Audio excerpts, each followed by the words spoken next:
дека нафтата од државните резерви веќе се транспортира во јавното сообраќајно предпријатие и според најавите можеби уште од текот на вечерва или пак веќе во раните утрински часови автобусите на ЈСП повторно да се вратат на градските сообраќајници.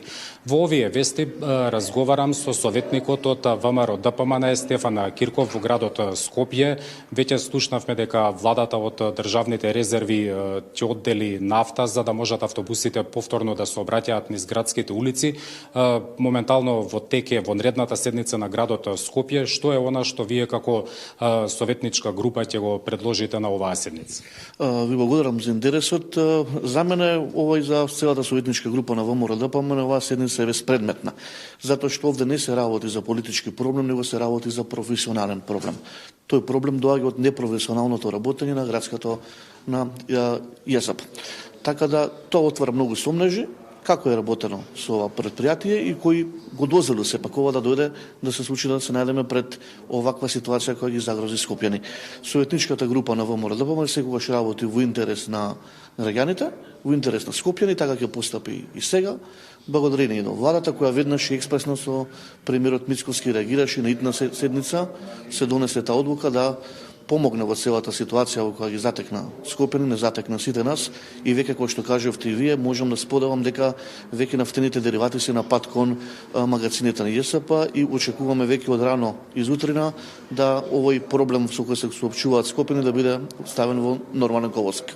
Ја слушнавме градоначалничката Арсовска која што рече дека можеби еден од проблемите поради недостигот со нафта е и субвенционираното возење за студентите и студентскиот стандард. Дали можеби нешто околу ова ќе разговарате и кога може да се очекува дека долгот од 8 милиони евра кои што треба Министерството за образование да ги префрли на градот Скопје да помогнат во надминување на состојбата во ЈСП?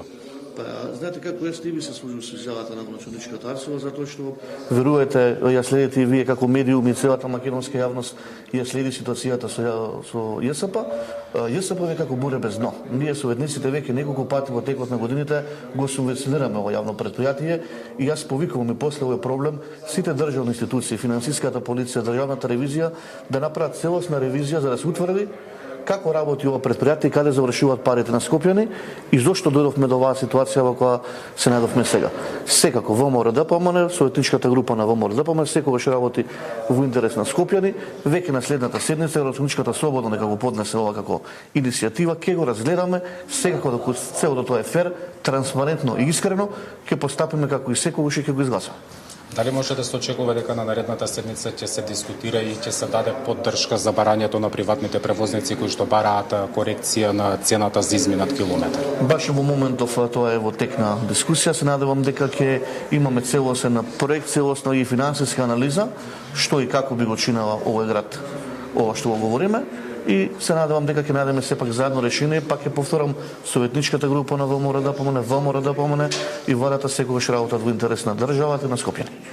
Што е со барањето на Арсовска за набавка на нови автобуси, БРТ системот? Ја слушнавме пред малку.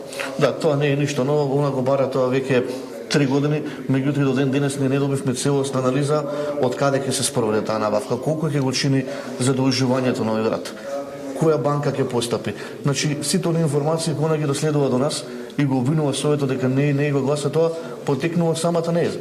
Кога ние како советници ќе имаме почитување и ќе даде целосна анализа, секако дека ќе го изгласаме тоа, не само советниците на ВМРО ДПМН, дека не е става во заблуда. Сите советници не го гласат тоа, затоа што информациите кои она ги спроведува до нас советниците се премногу да кажам штори.